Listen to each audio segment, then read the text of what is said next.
Shalom, saudara-saudara dikasih oleh Tuhan Yesus. Dimanapun saudara berada, saya ucapkan selamat pagi. Salam damai sejahtera bagi kita semua. Hari-hari belakangan ini, saudara-saudara, kita semua menghadapi situasi dan kondisi yang cukup berat. Dan kalau kita perhatikan, keadaan ini bukan hanya dirasakan di Indonesia, tetapi hampir di seluruh dunia. Semua orang merasakan beban yang sama. Fenomena dan penyebaran virus corona, saudara, telah membuat semua orang menjadi takut.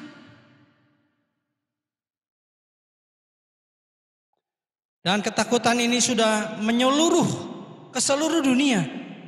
Orang-orang takut pada kematian. Dan kematian menjadi begitu menakutkan setiap orang. Di Amerika saja, saudara, di sana terjadi 45.000 kasus kurang lebih. Dan yang meninggal sudah ada 600 orang yang menjadi korban dari virus corona ini. Nah, pertanyaannya, saudara, bagaimana dengan kita? Bagaimana kita bersikap sebagai orang percaya? Tentu, saudara, kita pun kalau mau jujur, kita pun cemas dengan keadaan dan kondisi yang seperti ini.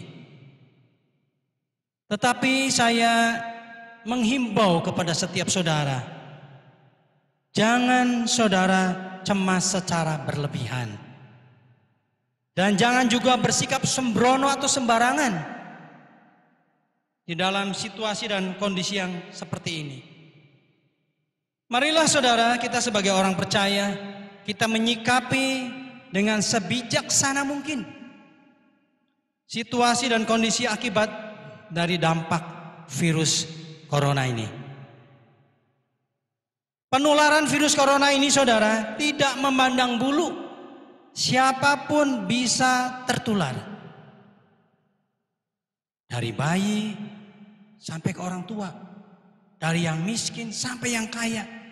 Atau siapapun juga. Tanpa terkecuali. Saudara harus ingat itu. Marilah saudara-saudara kasih oleh Tuhan, kita menghadapi situasi sekarang ini berdasarkan dari pengenalan setiap kita. Pengenalan yang benar akan Tuhan kita Yesus Kristus. Melalui kebenaran firman-Nya. Kita menyadari, saudara, manusia itu begitu lemah. Kita menyadari manusia itu begitu rentan dengan sakit penyakit. Dan itu mengakibatkan setiap manusia, saudara, sangat dekat dengan kematian. Sedikit pengetahuan, saudara. Virus yang sangat kecil ini, saudara, ukurannya kurang lebih 150 nano. Tidak dapat dilihat oleh mata. Tetapi saudara perhatikan, virus yang begitu kecil ini dapat mengancam, saudara, kehidupan manusia di seluruh dunia. Yang jumlahnya bukan sedikit, kurang lebih 7 miliar orang. Tetapi kita patut mengucapkan syukur, sungguh bersyukur kepada Tuhan. Kita punya Tuhan yang dapat kita andalkan di dalam kehidupan kita. Dialah Yesus yang menjadi sumber kekuatan dan pengharapan bagi setiap orang yang percaya. Saya akan mengajak saudara melihat satu kebenaran firman Tuhan di dalam surat Roma pasalnya yang ke-11. Di dalam ayat yang ke-36 tertulis demikian. Sebab segala sesuatu adalah dari Dia, dan oleh Dia, dan kepada Dia. Bagi Dialah kemuliaan sampai selama-lamanya. Saudara-saudara kasih Tuhan, Allah yang kita sembah adalah Allah yang berdaulat atas seluruh kehidupan ini. Jadi kita mengerti, kita memahami bahwa keberadaan virus corona ini yang sudah menggemparkan seluruh manusia di muka bumi ini tidak di luar pengetahuan Tuhan.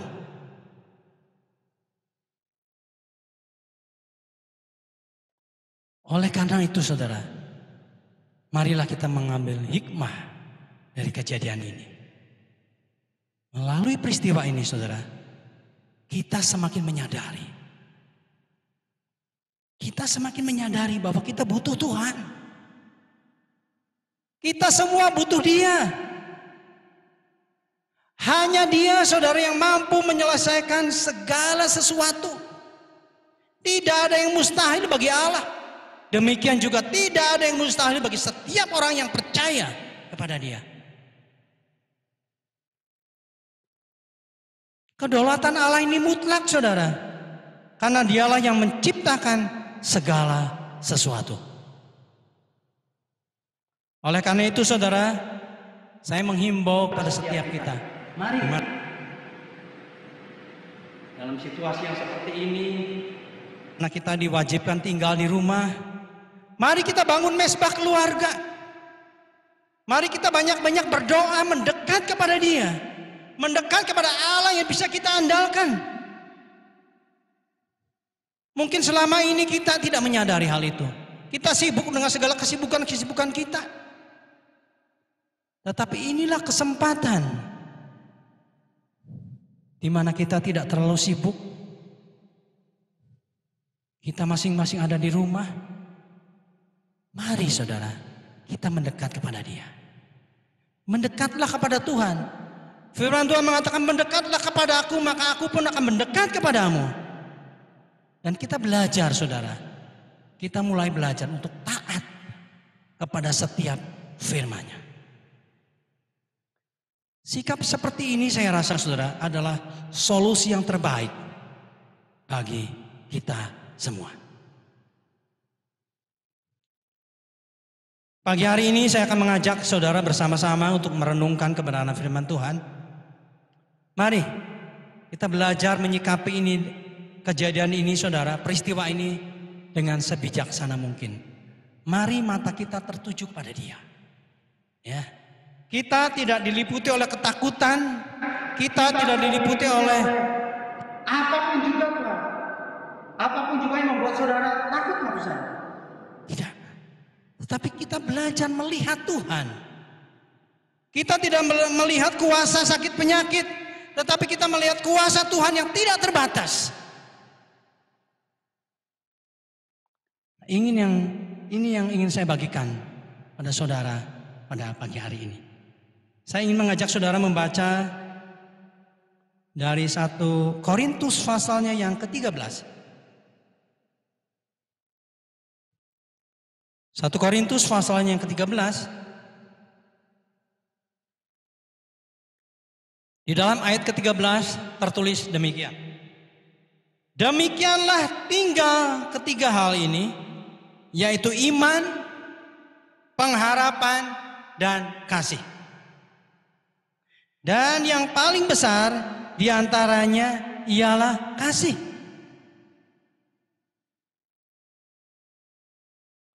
Firman Tuhan mengajarkan kepada kita semua saudara,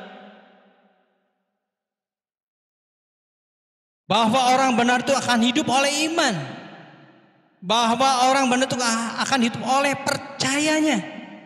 Tetapi pertanyaannya bagi saudara dan saya, iman yang bagaimana yang harus kita bangun? Iman yang seperti apa yang harus saudara dan saya bangun? Supaya iman kita benar-benar berkenan di hadapan Tuhan.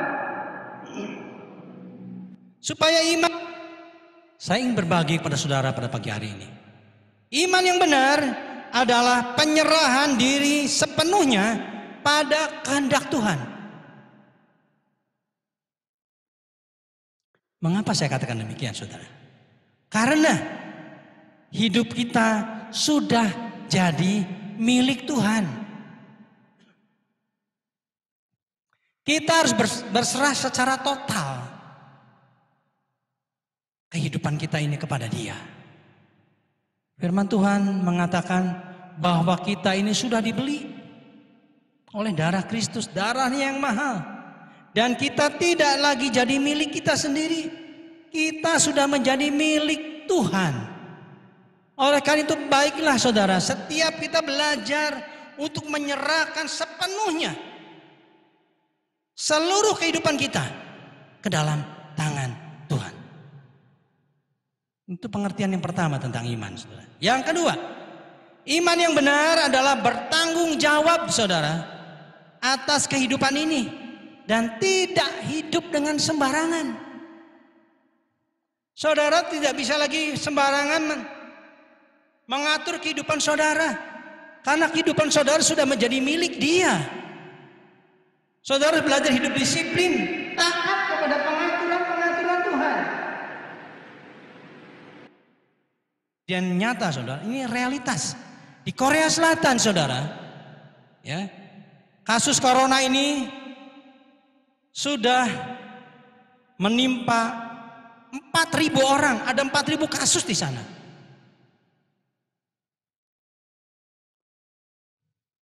Dan dari data-data yang terkumpul, ternyata penyebaran kasus atau virus corona ini, saudara, disebarkan sebagian besar oleh jemaat gereja. Loh, kok aneh bisa terjadi seperti itu? Mengapa, saudara? Karena hambanya mengajarkan bahwa kita itu dilindungi Tuhan. Memang benar kita dalam perlindungan Tuhan kalau kita sungguh-sungguh taat, saudara, kepada perintah Tuhan. Nah, apa akibatnya, saudara? Jemaatnya tidak berjaga-jaga sama sekali dan menularkan virus ini kepada banyak orang. Dan akhir-akhirnya, saudara, apa yang terjadi? Pemimpin gereja didakwa pembunuhan oleh pemerintah. Itulah akibat pemahaman iman yang tidak benar, saudara. Menjalankan hidup dengan sembrono, asal-asalan, sembarangan. Iman yang benar yang ketiga adalah menjadi berkat bagi banyak orang dan memuliakan Tuhan. Karena saudara dan saya sudah menjadi milik Tuhan, hidup saudara itu harus bisa memuliakan Tuhan. Muliakanlah Allah dengan tubuhmu, kata firman Tuhan. Jadi mari kita perhatikan. Iman yang benar adalah penyerahan total kepada Tuhan, kepada kehendak Dia. Iman yang benar bertanggung jawab atas kehidupan ini. Dan iman yang benar adalah menjadi berkat bagi banyak orang, juga untuk kemuliaan nama Tuhan. Yang kedua, saudara, tentang pengharapan.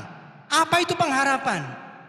Di dalam surat Ibrani pasalnya yang ke-6, saudara, di sini tertulis demikian.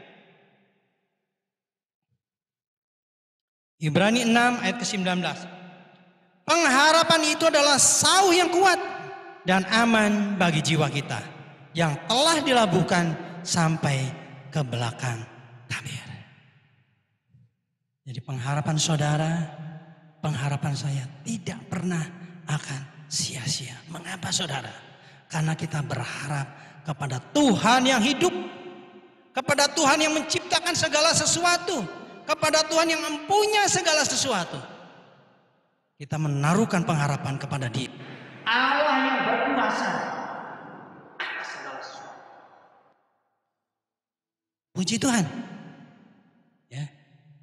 Yang ketiga, saudara, tentang kasih. Apa itu kasih? Bagaimana Tuhan Yesus mengajarkan tentang kasih kepada setiap kita? Di dalam Injil Yohanes, saudara, pasalnya yang ke-14, ayatnya ke-15 dikatakan demikian. Jikalau kamu mengasihi aku, kamu akan menuruti segala perintahku. Jadi realitas, saudara, mengasihi Allah adalah taat kepada segala perintahnya. Perintah apa saja? Begitu banyak perintah di dalam Alkitab. Dan salah satu perintah, saudara, adalah ketaatan kepada peraturan-peraturan pemerintah. Mengapa saya katakan demikian? Pemerintah sudah mengatur saudara mengenai protokol kesehatan. Dan kalau saudara mentaati apa yang sudah diatur oleh pemerintah, itu adalah salah satu realitas saudara sedang mengasihi Allah. Jadi ketaatan saudara kepada pemerintah itu realitas saudara sedang mengasihi Allah. Mengapa saya katakan demikian saudara? Karena pemerintah yang ada saat ini itu ditetapkan oleh Allah. Allah yang menetapkan ini pemerintah. Dan kita semua warga negara yang baik tertunduk kepada aturan-aturan pemerintah. Di dalam Roma pasal yang ke-13, kita akan baca bersama-sama ayat ini. Saudara baca di rumah atau dimanapun saudara berada. Dan saya ingin membacakan ini semua bagi kita. Roma 13 ayat 1 dan 2. Tiap-tiap orang harus takluk kepada pemerintah yang ada di atasnya. Sebab saudara, tidak ada pemerintah yang tidak berasal dari Allah. Dan pemerintah yang ada ditetapkan oleh Allah. Sebab itu barang siapa melawan pemerintah, ia melawan ketetapan Allah. Dan siapa yang melakukannya akan mendatangkan hukuman atas dirinya. Marilah saudara-saudara kasih oleh Tuhan, inilah kesempatan kita. Kita menunjukkan sebagai umat Tuhan yang sungguh-sungguh beriman, berharap kepada Dia dan mengasihi Tuhan dengan sungguh-sungguh. Dan realitas kasih kepada Tuhan, saudara taat kepada protokol kesehatan yang sudah ditetapkan oleh pemerintah. Itu semua bagi kebaikan saudara dan saya.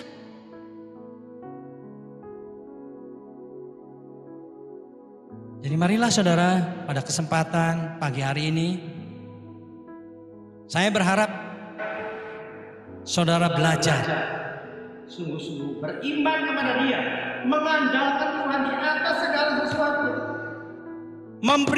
memprioritaskan Dia di atas segala sesuatu, percaya sungguh-sungguh.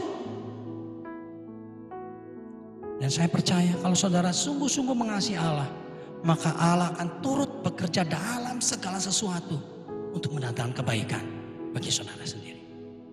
Ayat yang terakhir yang ingin saya sampaikan pada kesempatan pagi hari ini adalah dalam surat Roma pasalnya yang ke-8. Di sana tertulis demikian saudara, ayat ke-28. Kita tahu sekarang bahwa Allah turut bekerja dalam segala sesuatu untuk mendatangkan kebaikan bagi mereka yang mengasihi Dia, yaitu bagi mereka yang terpanggil sesuai dengan rencana Allah. Jadi saya menghimbau dari situasi dan kondisi yang sedang kita hadapi bersama-sama saat ini, pandangan saudara tujukan kepada Allah. Iman saudara sungguh-sungguh kepada Dia. Kasih Dia sungguh-sungguh, taat kepada setiap perintahnya. Maka apa yang saudara lakukan tidak pernah akan sia-sia. Karena Allah berjanji akan turut bekerja dalam segala sesuatu untuk mendatangkan kebaikan bagi saudara dan saya. Saya percaya Roh Kudus akan menolong saudara, memampukan saudara untuk hidup semakin dan semakin mengasihi Tuhan. Hidup semakin beriman. Karena itulah pengharapan hidup kita satu-satunya. Allah yang hidup, Allah yang kita sembah, Tuhan Yesus Kristus. Saya berharap apa yang saya sampaikan pada pagi hari ini menjadi berkat bagi kita semua. Mari kita berdoa. Bapa yang maha baik, kami bersyukur, kami berterima kasih. Pagi hari ini kami masih sempat mendengar kebenaran-kebenaran firman-Mu Tuhan. Biarlah firman-Mu terus menguatkan kepada kami. Menguatkan kepada setiap orang yang saat ini merasa resah, takut dengan adanya wabah virus corona ini. Tetapi kami mengucap syukur kepada Engkau. Kami punya Allah yang luar biasa, Allah yang dapat kami andalkan dalam kehidupan kami. Yesus Kristus, Engkaulah yang mempunyai segala sesuatu. Engkaulah yang menciptakan segala sesuatu. Engkau berdaulat atas seluruh isi dunia ini Tuhan. Kami berharap kepada Allah yang hidup, Allah yang penuh dengan kuasa. Dan kami percaya Tuhan, tidak ada yang mustahil bagi orang yang percaya. Terima kasih ya Tuhan. Kiranya setiap kebenaran firman-Mu Tuhan termeterai bagi setiap pendengar pada pagi hari ini. Dimanapun mereka berada, mereka boleh mengandalkan Tuhan. Mereka tidak merasa takut lagi. Mereka sungguh-sungguh belajar Tuhan, mengandalkan Engkau dalam kehidupan mereka. Mengandalkan Engkau dalam kehidupan mereka. Dan inilah kesempatan setiap kami Tuhan mengadakan mesbah keluarga tengah-tengah keluarga kami. Kami terus belajar kebenaran firman-Mu. Kami terus belajar mengenal Engkau dengan lebih baik lagi, dengan lebih benar lagi Tuhan. Kami sekali lagi bersyukur ada janji-janji firman Tuhan yang menguatkan kepada kami. Kalau kami mengasihi Engkau dengan sungguh-sungguh, maka Tuhan turut bekerja dalam segala sesuatu mendatangkan kebaikan bagi kami. Terima kasih ya Tuhan untuk setiap janji firman-Mu. Bila kami terus beriman hanya kepada Engkau. Pada kesempatan pagi hari ini, kami juga berdoa bagi presiden kami, Bapak Jokowi Tuhan. Anugerahkan beliau senantiasa kesehatan yang baik. Sehingga beliau terus dapat memimpin bangsa ini, negeri ini dalam situasi dan kondisi yang seperti sekarang ini Tuhan. Kau terus memberikan kekuatan kepada beliau, memberikan hikmat kepada beliau Tuhan. Dan semua jajarannya mendukung program-program dari Bapak Jokowi ini Tuhan. Kami juga berdoa Tuhan Yesus bagi para dokter, perawat, dan relawan di garis depan yang sedang menangani korban-korban dari virus corona ini. Kami berdoa ya Tuhan, jangan sampai ada korban yang meninggal di dalam nama Yesus. Kami berdoa Tuhan, Tuhan yang melindungi mereka, memagari mereka, malaikat Tuhan melindungi mereka, menjauhkan mereka dari sakit penyakit corona ini Tuhan, virus corona ini ya Bapa. Berikan mereka kekuatan, dan Kau memberikan hikmat para ilmuwan, Kau memberikan para dokter, sehingga menemukan Tuhan Yesus antivirus ini, menemukan obat. Berikan hikmat untuk mengobati para pasien yang sudah terpapar virus corona ini. Tuhan, terima kasih. Terima kasih, kami juga terus berdoa bagi seluruh dunia Tuhan, di mana sudah banyak korban yang berjatuhan di seluruh dunia. Tuhan, kami berdoa mohon kemurahan Tuhan, agar Tuhan menjagai mereka, korban-korban yang jatuh tidak bertambah Tuhan. Karena dengan segera Engkau memberikan hikmat kepada orang-orang-Mu yang takut akan Engkau Tuhan. Memberikan hikmat sehingga mereka menemukan obat yang tepat, antivirus yang tepat, sehingga wabah ini Tuhan segera dapat diakhiri. Dan kami juga berdoa terus Tuhan untuk bangsa kami Tuhan. Kami tahu Tuhan dengan adanya virus corona ini ekonomi terganggu, segala kegiatan terganggu, tetapi kami berdoa bagi bangsa kami. Tuhan berikan kekuatan kepada bangsa kami. Berikan Tuhan hikmat kepada para pemimpin bangsa kami, sehingga dapat mengatur bangsa ini dengan lebih baik lagi Tuhan, dengan lebih baik lagi.